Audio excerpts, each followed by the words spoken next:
Assalamualaikum warahmatullahi wabarakatuh. Selamat pagi. Tetap semangat dan jaga kesehatan selalu ya. Hari ini kita akan membahas tentang tekanan zat dan penerapannya dalam kehidupan sehari-hari. Materi ini mengacu pada kompetensi dasar, yaitu menjelaskan tekanan zat dan penerapannya dalam kehidupan sehari-hari. Adapun indikator kompetensinya, yang pertama yaitu mendeskripsikan tekanan zat padat dan zat cair serta gas. Kemudian yang kedua yaitu menjelaskan tekanan hidrostatis, hukum Archimedes dan juga hukum Pascal. Apa sih manfaat mempelajari materi tekanan zat? Nah, pada materi ini kalian akan memahami konsep dasar tekanan sehingga dapat menjadi bekal untuk masa depan dalam mengembangkan bangunan atau teknologi yang memanfaatkan tekanan. Apa itu tekanan? Tekanan adalah satuan fisika untuk menyatakan gaya per satuan luas tempat gaya itu bekerja. Dan tekanan terdiri dari tiga, yaitu tekanan zat padat, tekanan zat cair, dan juga tekanan gas. Langsung saja kita kepada tekanan zat padat. Tekanan zat padat adalah jumlah gaya yang diberikan benda padat per luas permukaan benda. Rumusnya P sama dengan F per A. Kemudian yang kedua tekanan zat cair. Pada tekanan zat cair yang pertama akan kita bahas yaitu mengenai tekanan hidrostatis. Tekanan hidrostatis adalah tekanan yang diakibatkan oleh gaya yang ada pada zat cair terhadap suatu luas bidang tekan pada kedalaman tertentu. Semakin dalam zat cair, maka semakin besar tekanan yang dihasilkan. Begitu juga, semakin besar massa zat cair, semakin besar pula tekanan yang dihasilkan. Untuk rumus zat cair, kalian bisa lihat di sini, P sama dengan Rho dikali G dan dikali H. Contoh penerapan tekanan hidrostatik bisa kita lihat pada bagian bentuk bangunan bendungan air yang selalu lebih lebar bagian bawahnya.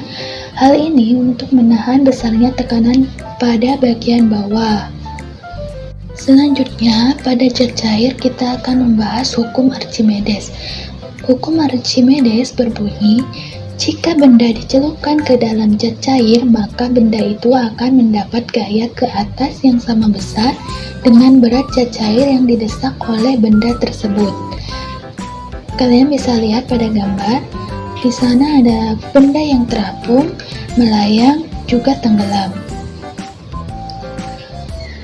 Yang pertama, suatu benda bisa tenggelam dalam zat cair apabila berat jenis benda tersebut lebih besar daripada berat jenis zat cair.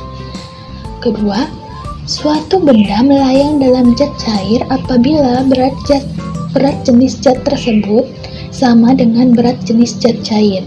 Yang ketiga, sebuah benda terapung dalam suatu zat cair apabila berat jenis benda tersebut lebih kecil dari berat jenis zat cair.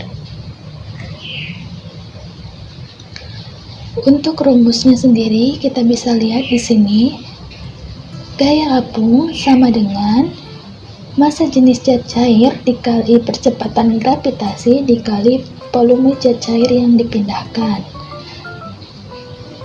Contoh penerapan hukum Archimedes yaitu pada struktur kapal laut kita bisa lihat.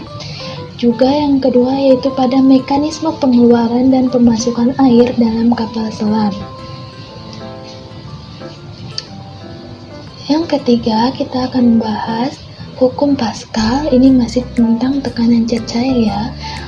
Hukum Pascal berbunyi bahwa hukum Pascal adalah gaya yang bekerja pada suatu zat cair dalam ruang tertutup. Tekanannya diteruskan oleh zat cair itu ke segala arah sama besar.